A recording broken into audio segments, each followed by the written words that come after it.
Olá, jovem senhor e jovem senhora! Estamos começando uma temporada especial do CDcast.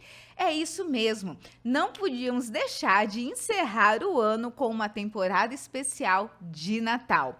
E claro que para fechar essa temporada tão especial, eu trouxe para vocês dois grandes nomes da saúde aqui do município de Vilhena, que são referências também no âmbito nacional.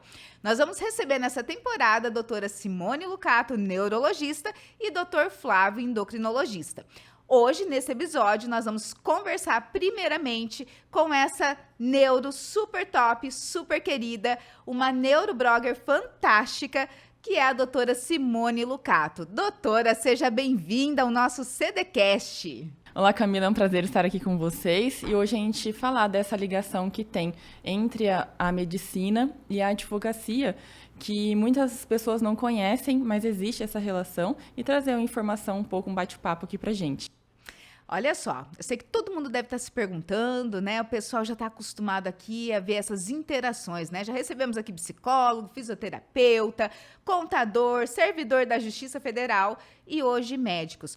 E para essa conversa tão bacana, tão legal, eu peguei as principais dúvidas que vocês trazem no Instagram e transformei em perguntas para a doutora Simone. Então, hoje aqui é dia, assim, da gente colocar o dedo de prosa em dia, como diz o mineiro, e esclarecer as principais dúvidas que vocês têm e que vocês apresentam nas redes sociais. E aí, doutora, eu quero começar, né, aqui conversando contigo sobre doenças neurológicas e trabalho. A gente sabe, né, que tem algumas doenças neurológicas que são mais comuns, como, por exemplo, enxaqueca crônica, a epilepsia, a esclerose múltipla.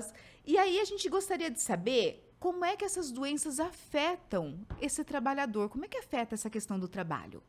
Primeiramente, Camila, eu queria me apresentar porque para as pessoas entenderem como é que eu fui parar nesse mundo, né? Então, eu fiz neurologia, a neurologia é uma especialidade da medicina, e depois eu fiz uma sub-área que é a neuroimunologia. E a neuroimunologia, ela trata de doenças que são autoimunes relacionadas ao sistema nervoso.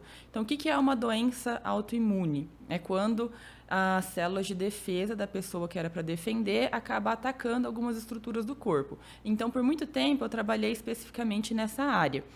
Nessa área, principalmente, tem uma grande demanda de relatórios médicos, porque essas pessoas muitas vezes acabam passando por perícia, e nesse trajeto, eu acabei indo para a área da perícia médica. Então, a perícia médica, ela também é uma especialidade médica, então eu sou pós-graduada em perícia médica.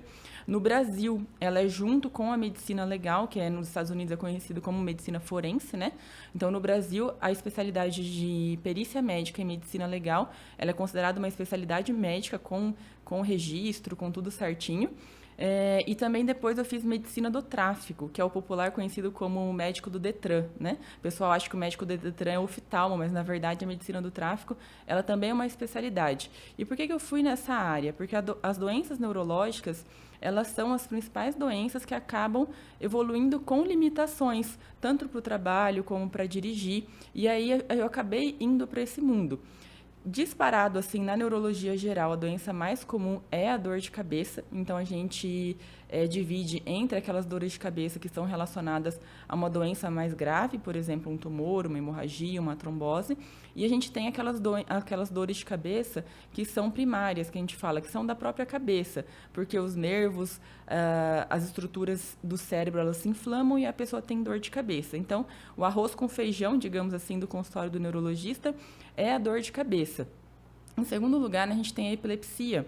A epilepsia, eu falo assim que é uma doença que ela é muito enigmática, porque a pessoa tem uma doença, uma hora ela está bem, e em 5 minutos ela pode passar num estado de coma, um estado totalmente que ela perde a consciência e ela pode se machucar por causa disso, né? Então, a epilepsia é uma doença bastante enigmática no sentido de que você uma hora está bem e, de repente, do nada, você pode apresentar uma crise.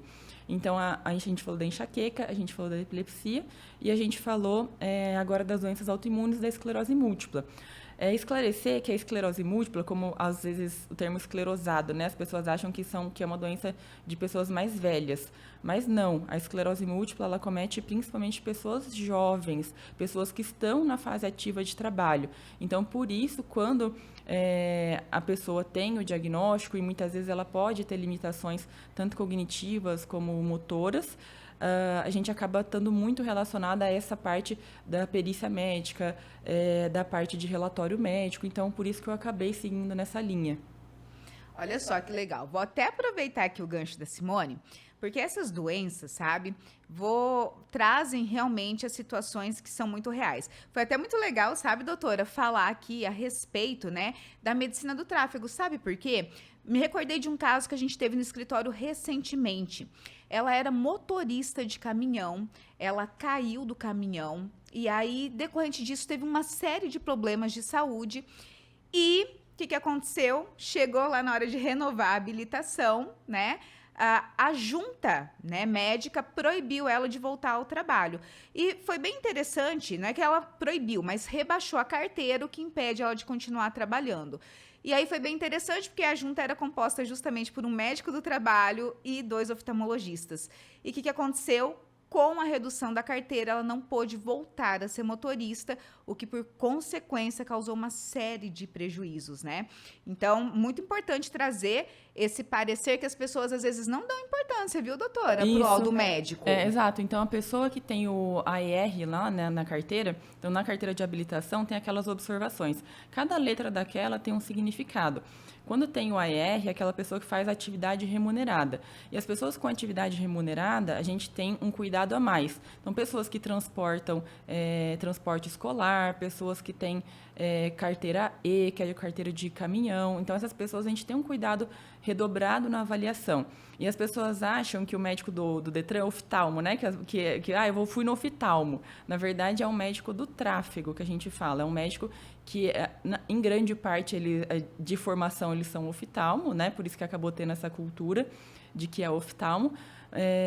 E as pessoas passam nesse médico do Detran e quando é identificada alguma situação mais complexa, eles vão para a junta. Então, o que é a junta? A junta é um grupo de médicos do tráfego, que vão fazer essa avaliação, porque muitas vezes ali no dia a dia, para o médico do tráfego, ele tomar essa decisão sozinha, é uma decisão que ela, às vezes, impacta muito na vida da pessoa. Então, você reduzir a categoria da pessoa que tem uma categoria E para uma categoria C, por exemplo, para uma categoria D, isso impacta tanto no bem-estar da pessoa, porque a pessoa a vida inteira ela dirigiu o caminhão. E aí, de repente, ela tem ali essa limitação, ela não pode mais dirigir caminhão, ou então a vida inteira ela dirigiu e recebeu aquele salário, enfim, e agora ela vai ter que mudar de categoria. Que impacto financeiro isso vai ter na vida da pessoa, né? Então, essas pessoas que exercem atividade remunerada ou que dirigem veículos de grande porte, que é a categoria C, D e E, os médicos do tráfego têm um olhar mais restrito, assim, mais de cuidados. É importante aqui pegar o gancho da Simone. Se você, né, tem lá a categoria E decorrente de um acidente de trabalho tem a redução dessa categoria, você não pode ter redução de salário. Então, fica aqui uma dica para vocês, né? E aí, Simone, eu quero aproveitar e pegar um gancho aqui. Recentemente, nós tivemos um caso aqui no escritório bem emblemático, que foi o seguinte: trabalhador se acidentou operando uma máquina. Até aí, ok, a gente sabe que é comum acontecer esse risco, né? Porém, o que aconteceu? Quando a gente foi fazer o processo, nós descobrimos que ele tinha epilepsia e déficit de atenção e que ele não relatou isso no momento do exame admissional. Então, exato. A epilepsia ela é a doença mais enigmática e ela é uma das perícias mais difíceis de serem feitas. Então, o que acontece? A gente tem o médico assistente é aquele do consultório, aquele que acompanha a pessoa. E quando a pessoa vai no médico assistente, ela tem aquela visão de que ela quer ficar boa, de que ela quer o remédio, né? Quando ela vai passar no médico perito ou no médico do trabalho, a própria pessoa ela já tem um pouco, uma outro tipo de relação, que não é a mesma relação com o médico assistente. Porque ela já entende que, opa, se eu falar que eu tomo um remédio, ou se eu falar que eu tenho uma doença, eu vou ser penalizado. Então, o que acontece? Muitas vezes as pessoas elas omitem, com medo de ter uma penalidade ou de sofrer algum tipo de sanção, elas omitem algumas informações. Então, qual que é a importância do médico do trabalho nesse caso? O médico do trabalho, ele vai relacionar se aquela doença, se aquele remédio, às vezes nem é só a doença, ou se aquele remédio que a pessoa toma pode causar algum tipo de interferência na execução do trabalho. A epilepsia, ela é uma doença que uma hora a pessoa está bem e uma hora a pessoa pode ter uma crise. Então, quando a gente vai fazer uma perícia médica, quando a gente vai avaliar uma pessoa com epilepsia, o que a gente considera? Principalmente o número de crises que essa pessoa está tendo, tá? Então, é muito importante, por exemplo, é o que eu falo, a comprovação de que a pessoa teve a crise. Ela foi atendida num pronto-socorro, o médico assistente dela avaliou, né? Porque às vezes é difícil comprovar. Às vezes a pessoa que tem uma crise esporádica e ela já é acostumada, ela já é epilética, ela não vai no pronto-socorro, né? Então, essa pessoa, a gente avaliar o número de crises.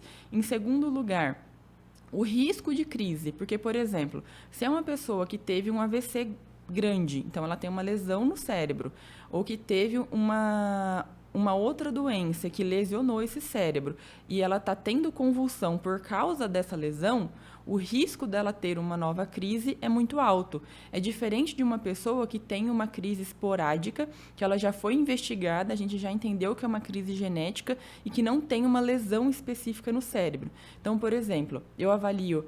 Nesses casos de epilepsia, a gente tem que avaliar o número de crise, a gente tem que avaliar o risco de crise, então, dessa pessoa ter um novo evento.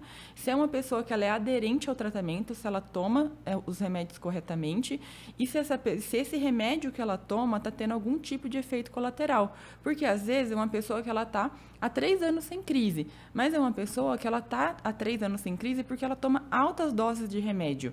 E esse remédio, ele causa sonolência, ele causa lentidão, ele causa esse mal-estar geral que fica. Os remédios, a gente sabe que os anticonvulsivantes, eles têm metabolização hepática, então são pessoas que têm já essa parte de metabolização das medicações já alterada. Então, são pessoas que, às vezes, elas podem ter efeito colateral. Por exemplo, eu vou dar um exemplo, o topiramato, que é uma medicação que a gente usa muito, tanto para dor de cabeça como para epilepsia. O topiramato tem pessoas que são altamente sensíveis, com doses moderadas já, elas já referem lentidão, elas já referem, parece, ele é até apelidado de toperamato, que as pessoas falam que deixa que as pessoas ficam parecendo topeira com o remédio, né? Mas a gente sabe que tem pessoas que são sensíveis, com doses que não são tão altas, as pessoas ficam lentas. Então, o que aconteceu muito provavelmente nesse caso, né? Ele com medo de sofrer uma sanção, de não poder trabalhar, ele acabou omitindo no médico do trabalho. E aí, provavelmente, ele usava medicação, né? Muito provavelmente ele deve que usava medicação. E aí, assim, é difícil falar sem conhecer o caso, mas muito provavelmente essa medicação, ela deixa a pessoa mais lenta, ela deixa a pessoa um pouco mais desatenta, e aí pode a pessoa ficar mais propícia a ter acidente. E aí fica aquela relação de trabalho complexa, porque é uma pessoa que muito provavelmente omitiu do médico do trabalho essa informação, o empregador que acabou tendo essa questão de ter o acidente de trabalho, então você fica numa situação ali complexa. Sabe por que eu trouxe esse assunto à tona? Porque tem muita gente que acaba ocultando, que a gente sabe que a gente precisa colocar a comida na mesa. Ainda mais pai de família, né? Como é que eu vou sustentar? Já ganha pouco, conseguir emprego é difícil. E aí o trabalhador, muitas vezes, acaba ali que ele fala assim, não, eu não vou contar porque eu realmente preciso do emprego. Só que o que eles não sabem, doutora, é o seguinte, que eles não podem deixar de ser contratados por conta de um problema de saúde ou por conta de uma doença. Porém, tem que se falar assim, por quê? Porque tem a função adequada. Então, por exemplo, ele não poderia operar uma máquina, mas ele poderia ter sido contratado em outra função. Então, o trabalhador que está assistindo aqui esse podcast, gente, não tenha medo de falar do seu problema de saúde, porque às vezes o prejuízo ele é muito maior no final das contas.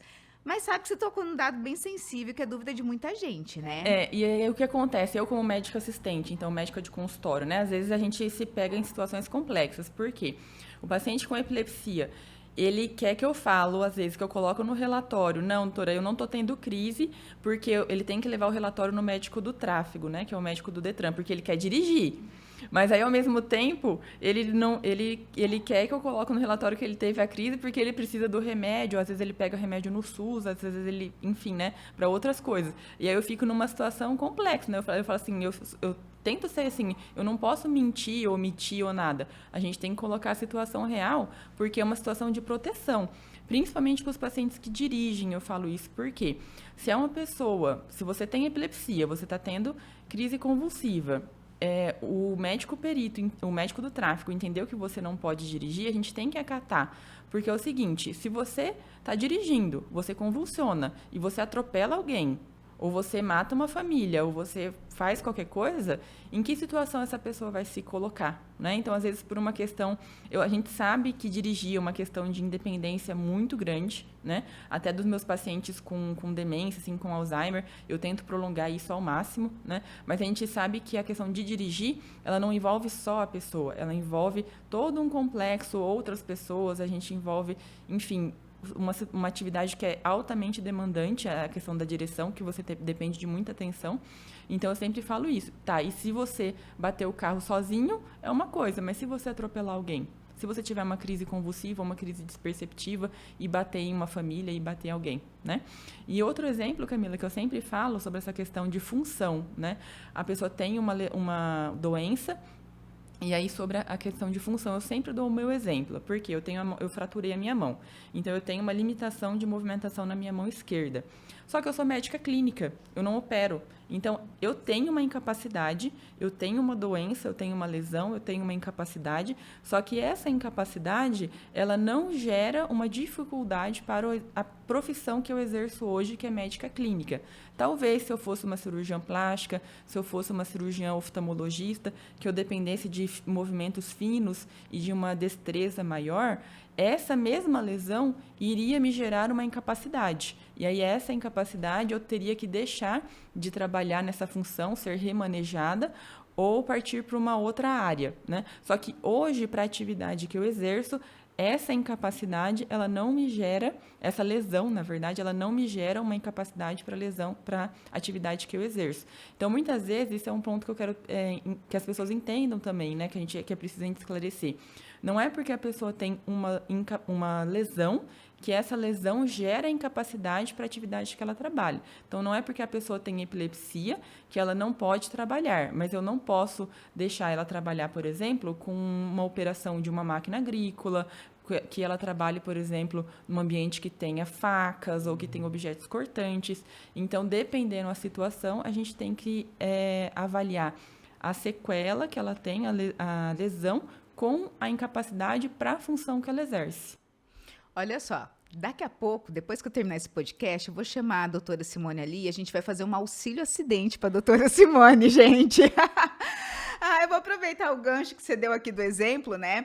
Doutora Simone acabou de contar aqui pra gente, né, que ela sofreu um acidente que teve a redução ali da capacidade dela laborativa como médica, né? Então, hoje ela não consegue fazer cirurgia, apesar de conseguir clinicar. E aí eu quero aproveitar o gancho da Simone, porque assim, a incapacidade pode não fazer, né, com que eu pare de trabalhar, como a Simone muito bem colocou. Mas, ainda assim, você pode ter direito a um benefício previdenciário, doutora. Essa eu não sabia. É o famoso auxílio acidente, doutora. Quando eu tenho uma redução da minha capacidade decorrente de qualquer acidente, eu tenho direito a receber do INSS. Então, eu posso continuar trabalhando de carteira assinada, receber do INSS e ainda, né, manter ali tranquilamente. Por quê? Reduzir um pouco. Então, o INSS vem e complementa o salário. Vamos supor assim, a doutora, como cirurgiã, ganharia lá 250 mil por mês.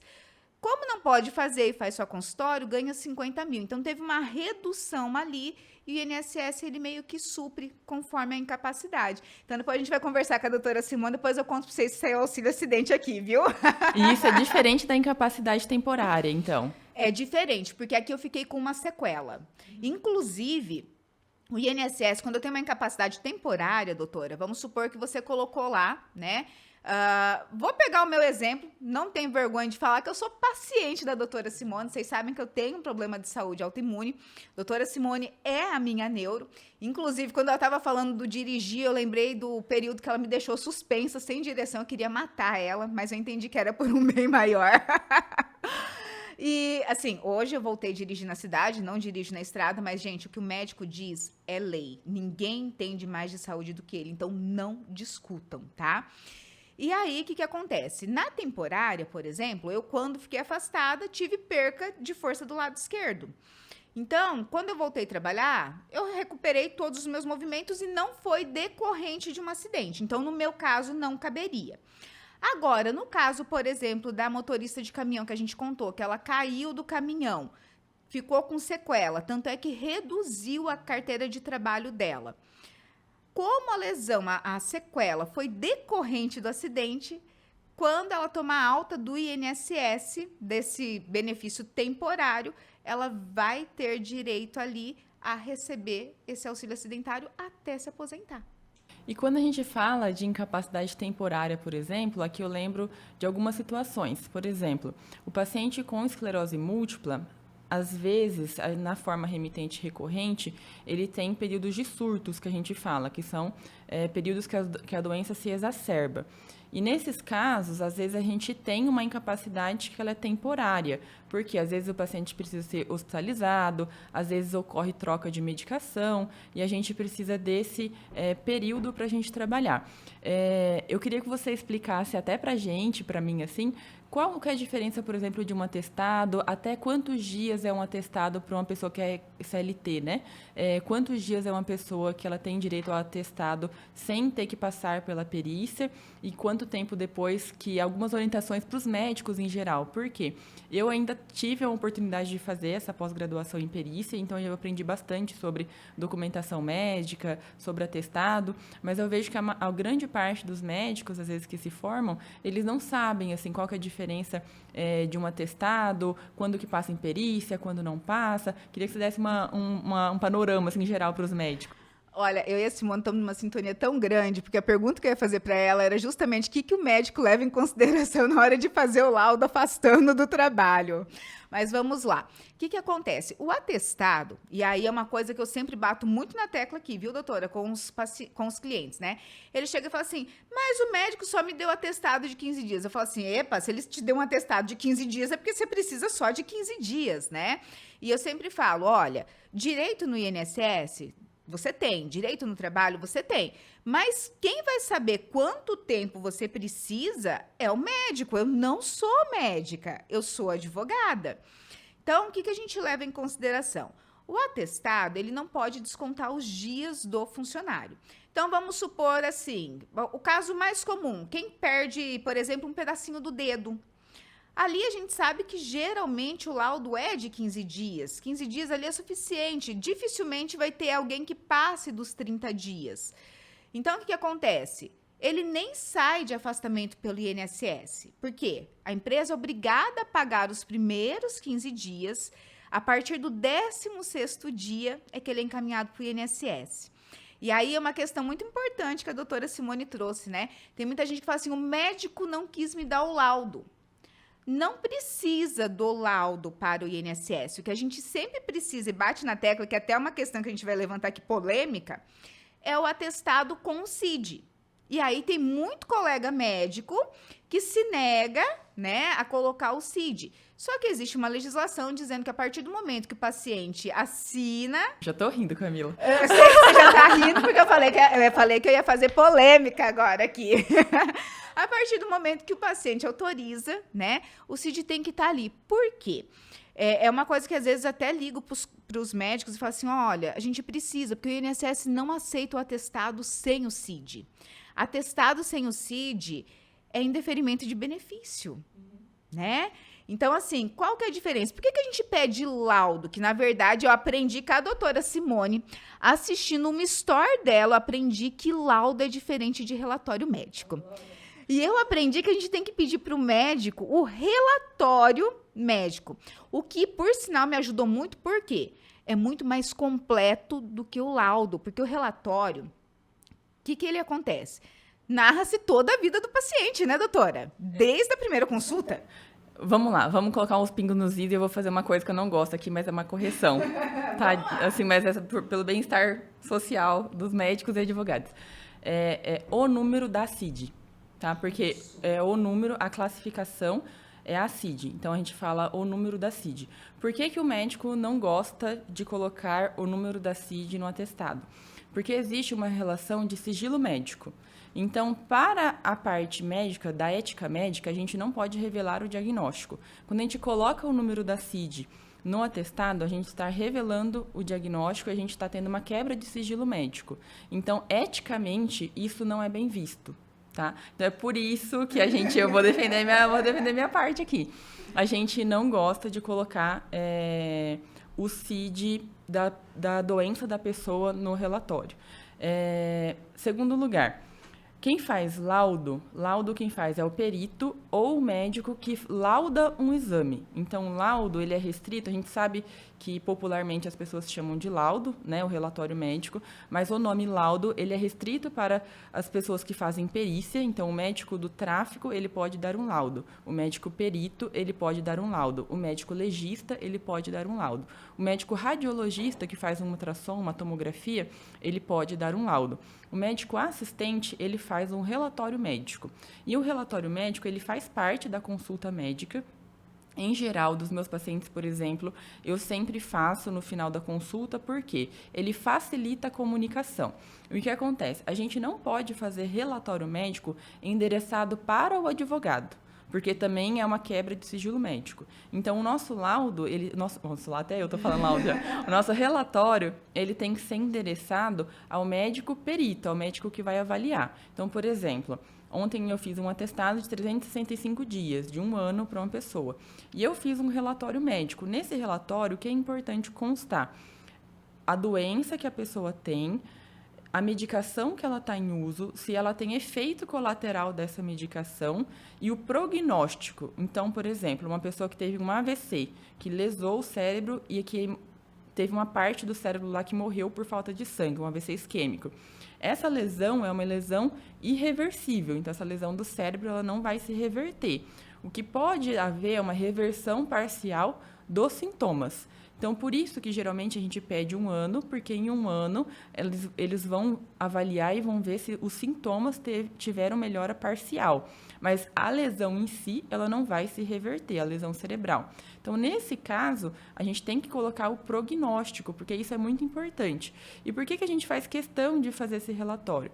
Porque lá no perito, chega lá na hora da perícia, o perito tem 100 exames para olhar, ele tem 20 pacientes para atender no amanhã, ele não consegue olhar tudo. Então, é uma maneira de ter uma facilitação do entendimento daquela pessoa. E, ao mesmo tempo, por que isso acaba acontecendo? Fala assim, o perito nem viu minhas coisas, ou às vezes fala assim, o perito... Quem tá falando é a médica, não é a advogada que tá falando isso, para vocês verem que eu não minto para vocês.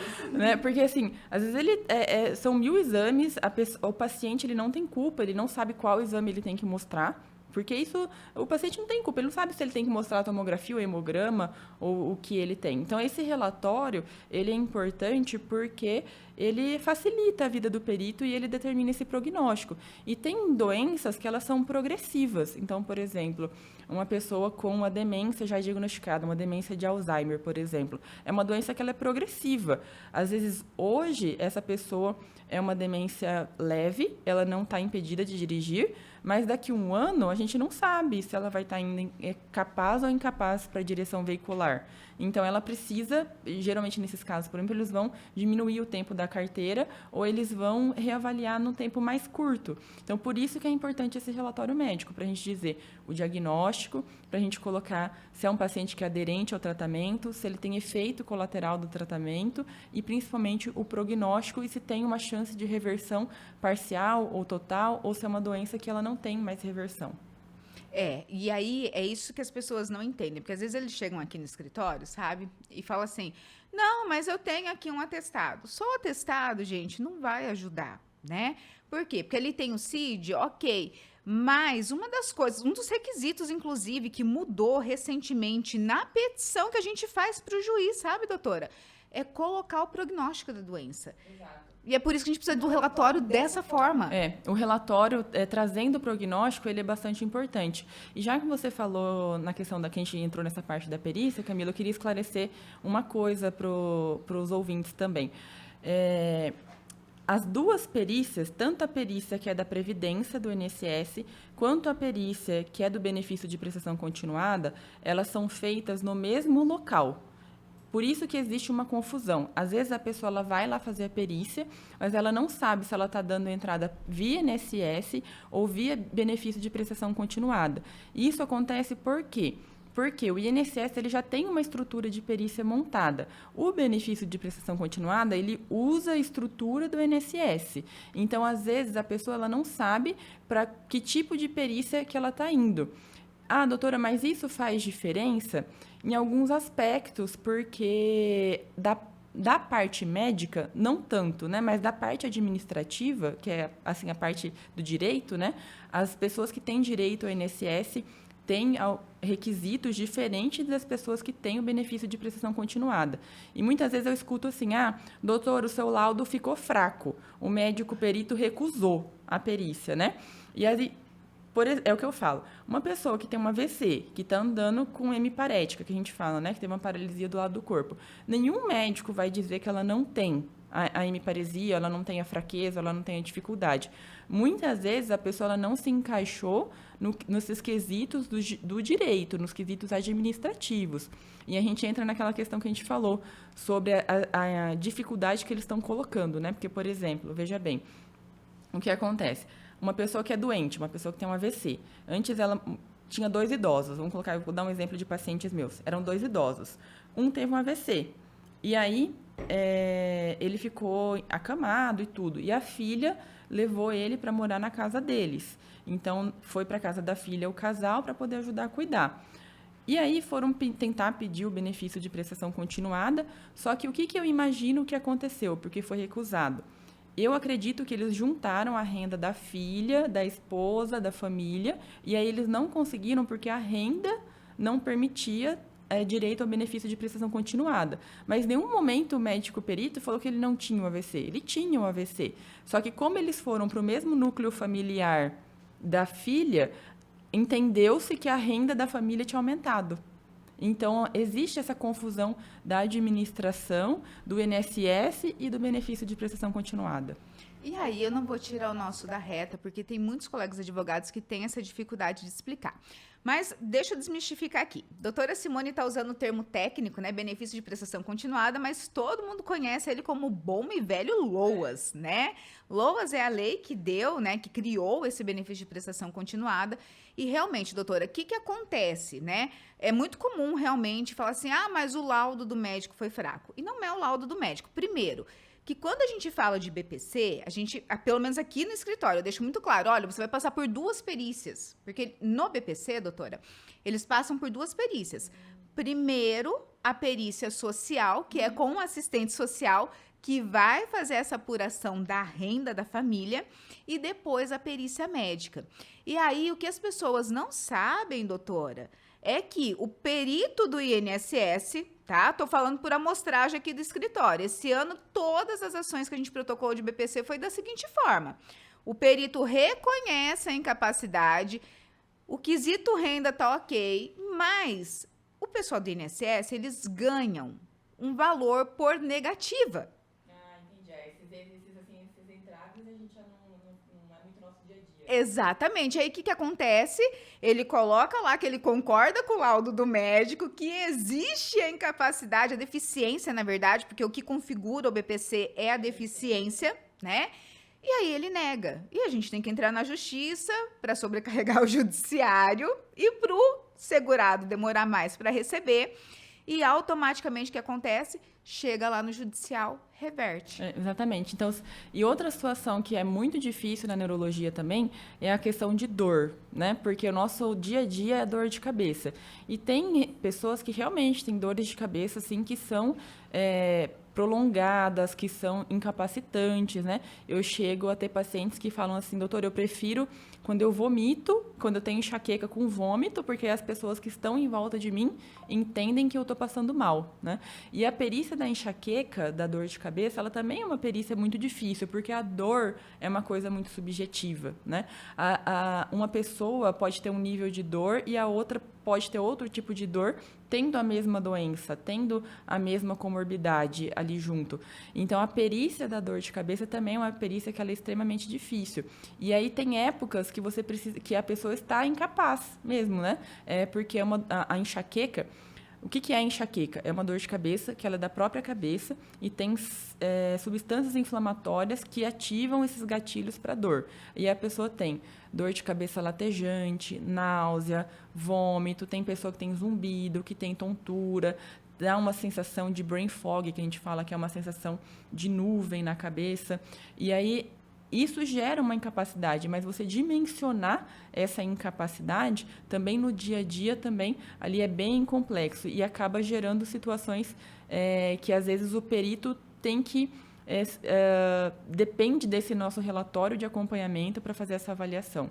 E aí a gente tem as dores de cabeça que são secundárias, que a gente fala que são lesões. Então, por exemplo, eu fiz um relatório médico, né, da paciente minha, porque ela tinha um cisto cerebral. É um cisto benigno.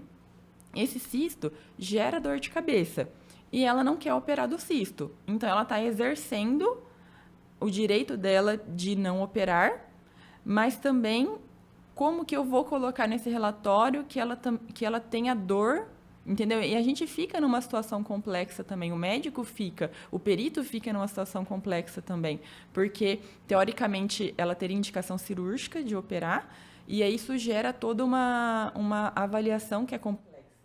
Mas sabe, doutora, que a gente teve um caso aqui no escritório justamente nessa situação, que o médico colocou no relatório que existia tratamento sim, que o tratamento era cirúrgico, mas que a paciente optava por não fazer. E aí, legalmente falando, essa paciente está amparada. Então, o médico pode sim colocar no relatório. Vai muito do advogado que tiver ali com a pessoa saber trabalhar isso no judiciário, né? Então, realmente aquilo que eu falo. O que o médico colocou no papel é lei e ponto final, sabe? Tem muita gente que fala assim, ai, mas você pode ligar pro médico e falar o que ele vai colocar no papel? Eu falo assim, gente, eu fiz direito, eu não fiz medicina. A gente aprende, sim, muito da área médica, porque todo dia eu tô ali. Eu digo assim, que se eu fosse fazer hoje medicina, eu faria ortopedia, porque é o mais comum, né? E neurologia. Então, são as doenças que a gente mais vê. E aí, tem até alguns amigos médicos meus que brincam e falam assim, né? O pediatra dos meus meninos fala isso pra mim, né? Ah, já consultou com a tia Camila? Porque se a tia Camila falou, né? Mas eu não sou médica. Eu não sou médica, eu não passei 6 anos na faculdade, mais especialização, mais ali todo dia. Então, quando o médico fala, tá falado e acabou. E quando eu digo isso, vou usar um exemplo aqui que eu tive recentemente. Eu tô com um senhor que ele perdeu o dedo. E o dedo dele tá a coisa mais horrível do mundo. Por quê? Ele não esperou cicatrizar, ele voltou ao trabalho, o médico não deixou ele voltar, ele fez o médico fazer o atestado permitindo que ele voltasse.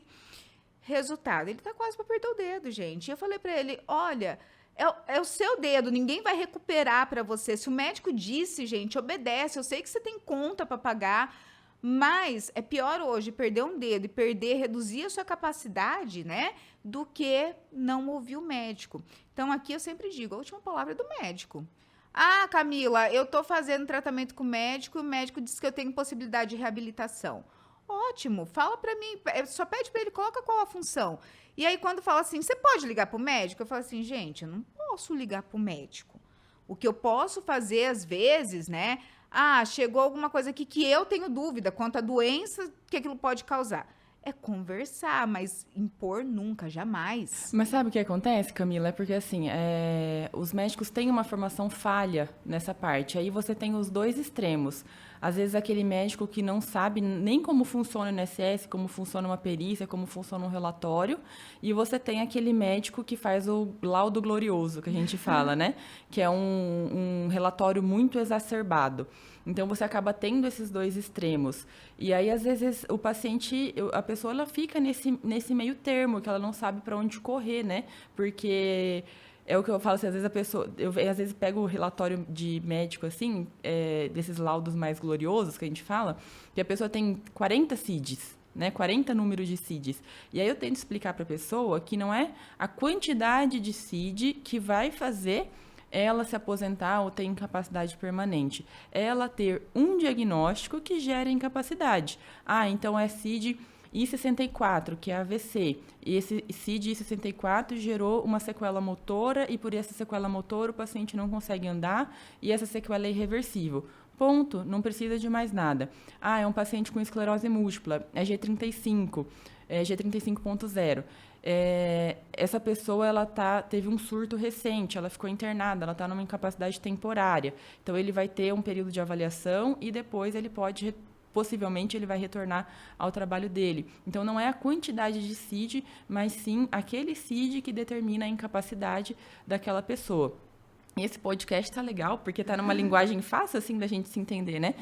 O nosso produtor aqui, ele gosta muito de um livro que eu acho que ele vai lembrar, que é da Dale Carnegie, que fala sobre... Eu não sei falar Dale Carnegie, como é que fala? Dale Ele Carnegie. é chique, a gente não. Que é sobre como se tornar uma pessoa inesquecível, né? E lá ele tem um capítulo que ele fala sobre que o bom comunicador, ele tem que se fazer entender e ele é otimista, né? Então, ele quer passar informação de qualidade, ele tem uma visão positiva e ele vê a responsabilidade como uma oportunidade, não como um fardo, né? Então, a gente vê esse podcast hoje como uma oportunidade de entregar para pessoas essas informações que, às vezes, acabam ficando esparsas e não colocadas de uma maneira, numa linguagem tão simples para as pessoas entenderem. Estamos chegando quase no final, porque pode não parecer, gente, mas acho que já faz uns 40, 50 minutos que a gente tá aqui batendo papo. Olha lá, cenário pra gente que sim. 40, ó. Deixa eu te fazer uma pergunta, doutora, que é uma pergunta muito recorrente. Doutora Simone, ela também atende na rede pública. E aí nós temos uma dificuldade muito grande aqui das pessoas carentes que não podem pagar no particular, que às vezes precisam desse relatório médico. É polêmica a pergunta, tá? Fique à vontade para não responder. Vocês médicos na rede pública podem negar esse relatório? Eu não sei dizer se a gente pode, mas o que acontece? Às vezes a pessoa vem numa primeira consulta e ela quer um relatório numa primeira consulta. E às vezes numa primeira consulta eu não consigo fazer esse relatório. Por quê? Às vezes a pessoa tem um exame que não é aquele exame que eu preciso em si. Então o que eu tento fazer? Eu não nego, eu faço o relatório, mas às vezes eu não consigo concluir um diagnóstico nem um prognóstico. E muitas vezes, às vezes eu não consigo nem colocar o CID. Então, o que eu faço? Eu coloco um número de um CID que eu suspeito, então eu interrogo, ou eu coloco relacionado ao sintoma que aquela pessoa tem. Então, por exemplo, chegou um jovem que está com o pé caído, que a gente fala, né? O pé caído é a dificuldade da dorsiflexão do pé. Pé caído pode ser uma hérnia de coluna, ali na L5, por exemplo, pode ser uma hérnia de coluna L5, pode ser uma esclerose múltipla, pode ser, enfim, uma doença muscular, pode ser diversas doenças, né? Então, às vezes, eu não consigo determinar aquela doença naquele momento. Então, eu sempre faço um relatório e aí eu coloco as possibilidades diagnósticas e escrevo que ele está em investigação. Então, não é que fica... Aí o pessoal fala assim, mas ficou fraco o seu laudo, né? Aí volta o paciente dizendo que o laudo ficou fraco, né? Não é que ficou fraco, é que naquele momento é o que eu estava habilitada a dizer. Então, isso acontece muito na rede pública, porque, às vezes, como é muita gente, a gente, assim, às vezes não consegue ter aquele acompanhamento tão próximo da pessoa, né? Enfim, você tem bastante pessoas e você tem que ter uma equidade, né? Que a gente fala, que às vezes eu preciso gastar mais tempo com a pessoa que demanda mais e menos tempo com a pessoa que demanda menos, né? Eu não consigo determinar numa primeira consulta, mas, em geral, eu não nego. Mas, legalmente, eu acredito que também não possa negar. Negativa. Uhum. Mas, gente, sabe que é muito interessante esse negócio de laudo fraco? Vou contar para vocês, como diz o mineiro, né? Não é o laudo do médico que é fraco. É que o advogado tem que saber trabalhar esse laudo, viu, doutora? Não, tem laudo que é fraco, sim. Olha, eu sou suspeita para falar, não é porque eu tô aqui, não. O próximo convidado já tá aqui no estúdio, mas não é porque eu tô na frente de 2 médicos que eu vou falar, não. Mas pelo menos aqui no escritório, o pessoal que vem com uns laudos poderosos, sabe? Hoje essa parte já tá mais assim, com essa questão da internet, do podcast, hoje tem muita informação, né? Essa falha que teve na faculdade, ela tá sendo mais... menos problemática, assim, o pessoal tá correndo mais atrás de informação. Inclusive, essa pergunta da negativa do relatório médico, porque geralmente quando chega cliente aqui que fala assim, o médico negou o relatório, geralmente é médico novo. Porque médico novo tem medo. Eu falo assim, gente, mas médico é pra isso. Mas médico novo tem medo, entendeu? Eles, assim, acabou de sair da faculdade, tem medo de tudo, né? E é a curva do aprendizado, né? Não tem como. Então, por exemplo, fiz 6 anos de medicina, fiz 3 anos de neurologia, fiz 1 ano de neuroimuno, fiz mais a pós de perícia médica, que é uma pós que é pesada. Não é uma pós que o pessoal fala assim, vou ligar a TV e vou ficar tipo aqui. Não, é uma pós que é pós mesmo, tem exercício, tem que ir lá em São Paulo fazer prova, entendeu? É uma pós que é uma especialidade médica. Então, assim, é a curva do aprendizado. Talvez a Simone, que formou lá em 2014, 2015, ela não teria essa mesma visão que eu tenho hoje, né? Simone, vamos lá. Já que você... Agora eu vou tirar a dúvida de todo mundo aqui, gente. Quando você faz esses cursos de perícia médica, você acabou de dizer que vocês fazem exercícios, que tem prática. E o que eu mais ouço, não é só o que eu ouço, tá? Eu passei na pele, porque vocês sabem que eu já me encostei pelo INSS, tá? Vocês disseram que aprender tudo isso. A gente chega na perícia, Simone, sabe o que acontece? O médico senta aqui na nossa frente. Bom dia. Bom dia. Você coloca os exames aqui, o perito, tá, gente? Não tô falando de todos os médicos, não, tô falando dos peritos. Ele não olha seus documentos. E tô falando do INSS, não tô falando do judicial. Ele não olha seus documentos. Aí você chega lá com um problema neurológico, tipo uma epilepsia, ele fala assim, levanta. Você levanta, senta na maca. Levanta a perna, dobra a perna. Aufere sua pressão. Isso quando fazem. Eu, leiga, entendo que não é isso que avalia um problema neurológico. Digo isso porque quando eu vou no consultório da Simone, ela só falta me virar de ponta cabeça. Ela faz eu fazer o teste do olhinho aqui com o dedo, e tem um tal de um martelo que bate no joelho, igual aquele do Chaves, sabe, gente? Ela tem um martelinho mágico. E aí, Simone, a minha dúvida por que não ocorre isso em toda a perícia? Você saberia dizer pra gente? Porque assim, veja bem, a questão da equidade, né? Uhum. Se eu tenho, por exemplo, primeiro é separar o joio do trigo, porque vamos ser sinceros que a gente sabe que tem muita gente que tá lá por motivos não tão doença, assim, digamos, né? Então, a primeira coisa é separar o joio do trigo. Então, o médico é essa relação que a gente falou. A relação do médico assistente, que é o médico do consultório, é uma relação de ficar bem, de querer bem, né? É uma relação diferente do médico perito. Porque o médico perito, a pessoa já chega tensa, a própria pessoa já chega tensa, a gente não fala paciente, né? A gente fala periciando. O próprio periciando, ele já chega tenso, porque ele já chega com medo do perito tirar alguma liberdade, algum benefício, alguma coisa assim. A gente tem a situação contrária também. A gente sabe que, às vezes, tem pessoas que vão lá de má fé, então, que mentem, né? Então, assim, a primeira coisa que eu falo para o paciente com epilepsia a sua carteira de habilitação foi suspensa? Então, assim, como é que você está dirigindo e você quer chegar lá na perícia e falar que você está tendo várias crises convulsivas no mês, entendeu? O perito, ele tem acesso aos sistemas, ele sabe se a carteira da pessoa foi suspensa ou não foi suspensa, ele sabe, tem acesso à informação também, entendeu? Então, é uma via de mão dupla. E aí, tem condições, é a questão da equidade. Uma pessoa que tem dor de cabeça, eu não vou ficar fazendo teste, porque assim, vamos lá, neurologia é diferente das outras especialidades, a cardiologia. Chegou no cardiologista, você vai escutar o coração, vai medir a pressão. Ponto. Basicamente, essa a avaliação do cardiologista. Ou vai ver se está inchado, alguma coisa assim. O neurologista, o exame físico, ele depende da queixa do paciente.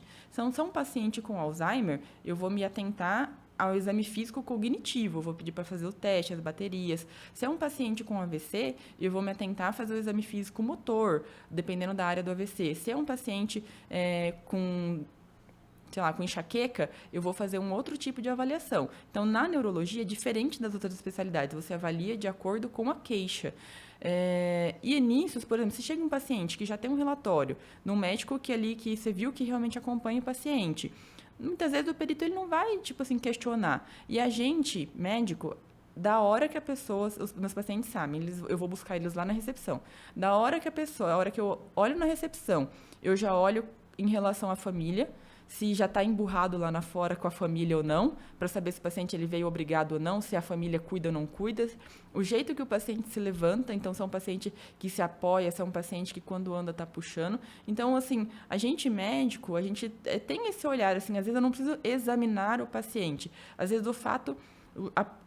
O posicionamento, então a forma que a pessoa se senta, a forma que a pessoa conversa, então a gente já consegue ter um exame físico geral ali. Então, muitas vezes, não estou defendendo o médico que não examina, né? Não é isso. Eu sou uma médica que preza muito pelo exame físico.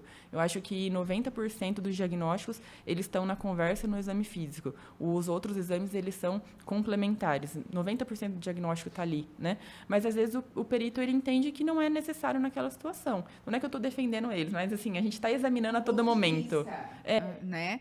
E assim, Simone, a gente sabe que a pandemia trouxe muitas inovações, entre elas foi a telemedicina e a teleperícia. A teleperícia que até então era feita na via administrativa. Gosto, pronto, falei. Pronto, já respondeu a pergunta. Eu ia perguntar justamente isso, Simone. Se era possível fazer uma avaliação concreta em caso de teleperícia, né? Porque assim, você acabou de contar, né? Eu já tinha conversado uma vez com um médico do trabalho que ele realmente falou que a gente analisa o periciando do momento em que ele chega. Por exemplo, o periciando fala assim, eu tenho um problema no joelho e eu mal posso andar, e ele chega pedalando a bicicleta. Né? Então, realmente, a gente sabe que a avaliação começa da entrada ali da clínica, se for judicial, né? Até o momento que senta ali. E antigamente no INSS, isso também ocorria muito, do momento que o periciano chegava, porque o perito ia até ele, buscar ele para colocar na sala. E hoje a teleperícia, como é que ela funciona? No dia e hora marcado, o funcionário do INSS está lá, recepciona ele, coloca ele na frente de uma tela e, literalmente, a base é a confiança do relatório médico. Exato. Então, nisso, tá vendo como é que o relatório médico ele é importante, né? A telemedicina, ela veio para ficar e ela é uma realidade e ela vai se fortalecer cada vez mais. Mas, ainda hoje, a gente não tem um sistema que seja eficaz de exame físico. Então, essa parte do exame físico, ela acaba sendo bastante prejudicada pela telemedicina. Então, uma forma de você tentar não substituir, né, mas assim, tentar de uma forma compensar é o relatório do médico assistente. Então, o médico assistente é aquele médico que está ali perto, ele descrever no seu relatório o exame físico do paciente, porque como a telemedicina veio para ficar e a teleperícia é uma realidade, isso também facilita para o perito. Mas, em geral, Simone, eu não atendo por telemedicina, a não ser que os pacientes assim, que eu já conheço, às vezes, por exemplo, eu tenho um paciente que mora fora, uma vez por ano ele vem aqui, eu consulto presencial e as outras eu faço por telemedicina, né? Aqui na nossa região, a gente tem uma questão de distância muito grande. Então, às vezes, o paciente, por exemplo, de Corumbiara, né? É perto, mas não é tão perto assim. Às vezes, para uma pessoa pegar um carro, uma pessoa que está doente, vir gastar, né? Então, o retorno, às vezes, eu faço por telemedicina. E aqui a gente tem um problema com falta de especialidades, por exemplo, em Vilhena. Tem várias especialidades médicas que a gente não tem fixo, ou até tem fixo, mas ainda falta, porque tem alta demanda. Então, por exemplo, pneumologista, infecto, neuropediatra. Então, essas pessoas, às vezes, quando eu preciso desse tipo de avaliação, eu às vezes encaminho e essas pessoas elas são atendidas por telemedicina, por videochamada, né? Então, nesses casos, às vezes a telemedicina ajuda bastante. Inclusive, lá no meu consultório, a gente tem um serviço de neuropediatria que é por telemedicina. Mas o que a gente fez lá no consultório para tentar burlar essa questão da telemedicina?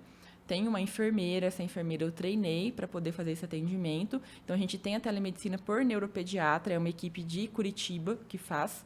E aí, né, eu treinei essa enfermeira e essa enfermeira, ela coordena a consulta. Porque ali, se precisar medir, pedir para andar, examinar de uma maneira mais básica essa criança, a gente tem esse suporte. Então, foi a maneira que a gente encontrou de eliminar essa questão da logística, porque Rondônia a gente tem uma logística muito difícil. Quem tem as crianças aí que precisam de neuropediatra sabem, essas mães sofrem muito, né? E a gente tem uma questão muito difícil de logística, porque a gente tem poucos voos caros, voos que nem sempre descem. Então, às vezes, agora que começa a questão de chuva, os voos não descem, né? Empresas de ônibus que nem sempre ali prestam um serviço tão eficiente, né? E aí, trazer esse tipo de telemedicina, de serviço, foi uma forma que a gente encontrou para suprir essa carência que existe hoje em Vilhena, que é da neuropediatria. Então, a telemedicina, ela veio, não é que eu sou contra, né? Nem a telemedicina, nem a teleperícia, mas ela tem essa dificuldade e a gente médico assistente que está perto do paciente, a gente tem uma certa responsabilidade em facilitar esses meios. Gente, tá muito bom o nosso bate-papo, mas eu vou ter que encerrar, né? E aí, eu queria contar um negócio para vocês que são de Vilhena e região e estão assistindo esse podcast, tá? Simone está inaugurando uma clínica, né, doutora? Claro que pode, não só pode, como deve, né? Conta um pouquinho mais, eu tô doida para fazer uso dessa clínica, né? Conta um pouquinho mais, o que vai ter nessa clínica? Então, hoje, na parte de neurologia, a gente tem duas deficiências no município, que é o atendimento de neuropediatria. E a gente também tinha a questão da falta de um lugar específico para fazer medicações. Então, a gente tem pessoas que usam imunobiológicos ou que fazem infusão de oligoelementos, que são vitaminas e substâncias que de forma endovenosa. Então, os imunobiológicos são medicações que eles são utilizadas para esclerose múltipla, para neuromielite, para doença de Crohn, para várias doenças que são autoimunes. E hoje em Vilhena, esses pacientes, o que acontecia? Eles até conseguem pegar medicação pelo SUS, mas eles não têm um local específico para conseguir fazer. E esses pacientes, eles ficavam perdidos. Então, o paciente que tinha convênio, muitas vezes ele ia para o pronto-socorro do hospital privado fazer, e aí, às vezes, a enfermeira ou o médico que estava no pronto-socorro ligava para a gente explicar como é que faz. Ou ele ia, fazia um bem bolado. Ele ia na UPA ou ele ia no posto de saúde para poder fazer, né? Então, por exemplo, uma gestante que está com anemia ferropriva, que é anemia por deficiência de ferro, e ela tem que fazer um Noripurum. Não pode falar marca? Pode, né? Pode. Que ia fazer um Noripurum na veia, né? Daqui a pouco vem o endócrino, ele vai falar melhor. Hoje, em Vilhena, não tem um local especializado para fazer isso. Então, os pacientes, por exemplo, que têm esclerose múltipla, que usam medicação infusional, que são na veia, eles pegam a medicação no SUS, mas eles não têm um local específico para fazer isso. Até ontem, uma paciente minha, ela foi lá no hospital privado fazer uma medicação, a meu pedido, porque não tem um lugar para fazer isso, né? E a clínica, a Plena, então vai chamar Plena, eu queria um nome que a pessoa se sentisse acolhida, né? Então, por isso, Plena, o nome. Ela vem com essa demanda de suprir essa carência da cidade. Então, um ambiente novo, um ambiente que está todo sendo estruturado e pensado para receber vocês e suprir essa demanda. Então, ó, pessoal aí que é do norte do Mato Grosso e daqui, né, do Cone Sul de Rondônia, estamos ganhando uma bela de uma clínica. Nós que somos autoimune, digo nós, porque tem mais alguém aqui nessa sala que também é autoimune, né, nosso cinegrafista. Agradecemos demais por isso, né, porque só a gente que tem essa dificuldade realmente de administração de remédio sabe o quanto que é bom ter essa ajuda dentro da cidade, sabe? E aí, para quem não sabe, doutora Simone é a nossa neuroblogger aqui da cidade. Gente, ela tem muito conteúdo bom. Eu sou seguidora assídua porque eu aprendo muito, muito, de uma forma muito didática. Sabe a história de ela desenha aquilo que ela fala? Eu sigo porque vocês sabem, né? Trabalhando na área previdenciária e com acidente de trabalho e doença ocupacional, a gente precisa entender das doenças. E a Simone faz isso com muita, muita maestria mesmo. Então, por favor, sigam a nossa neuroblogger. Por favor, diga o seu arroba, doutora. Então, vocês podem me acompanhar pelo neuro.simone.lucato. Então, neuro.simone.lucato. E lá eu estou basicamente diariamente conversando com vocês, esclarecendo dúvidas e às vezes trazendo algumas informações que na consulta às vezes não dá tempo da gente explicar, ou às vezes que é a dúvida de um outro familiar. Então, às vezes a gente tem pacientes da mesma família que tem duas doenças e a gente explica, né? Inclusive, essa semana eu dei uma dica muito importante para os pacientes que têm, para as pessoas que têm familiares com pessoas de Alzheimer, porque é muito comum nesse final de ano receber visita e aí sempre chega assim aquele, o neto, o sobrinho fala assim, você lembra de mim? Você lembra de mim, né? Qual é o meu nome? Fazendo aquelas perguntas de confrontação, né, para a pessoa com Alzheimer. E aí eu dei a orientação que se você vai visitar uma pessoa que tem Alzheimer, não fazer esse tipo de pergunta de confrontação, né? Chega lembrando, chega falando, oi, eu sou fulano, eu sou filho de ciclano, eu vou passar o Natal com vocês, né? São perguntas mais confortantes. Então, esse tipo de dica, a gente está sempre conversando e esclarecendo lá no Instagram. E diga-se de passagem, são dicas de ouro, tá? Esses tempos atrás eu tive uma dor de cabeça lascada, não sabia o que era, até que eu fui na Simone e ela resolveu minha dor de cabeça, gente. E sabe como eu descobri? Assistindo os stories da Simone, gente. Então, sigam lá, por favor. Doutora, eu quero agradecer, sabe, a disponibilidade de tempo, de ter largado um pouquinho o consultório, os pacientes, terminando clínica. A gente sabe que não é fácil, né? Ainda mais final de ano, que é sempre muita correria. Eu acho que final de ano agrava muito mais essas questões de doença. A gente sabe que tem sempre o cansaço também bate na porta, que ajuda as pessoas a, né, abaixar tudo ali que tem para vencer do ano, né? E eu queria muito agradecer pela sua disponibilidade de ter vindo conversar com a gente no CDcast. A gente espera te receber aqui outras vezes, né? Foi muito proveitoso e, como você bem disse, a ideia aqui é literalmente não falar linguagem difícil. É a ideia que quem está ali do outro ladinho possa entender o que ele tem de direito e o que, né, ele, além de ter de direito, que ele pode ter de bem-estar na vida. Eu me sinto muito lisonjeada de poder estar aqui no CDcast e de trazer essas informações e compartilhar com os seus clientes, com os seus participantes, né, digamos assim, essas informações e trazer isso numa linguagem mais fácil e trazer essas informações de uma maneira que facilite a vida das pessoas. Obrigada mais uma vez, Simone. E vocês, nos vemos no próximo episódio. Se fosse você, eu não perderia, porque o Dr. Flávio, no próximo episódio, vai ensinar a pílula mágica do emagrecimento.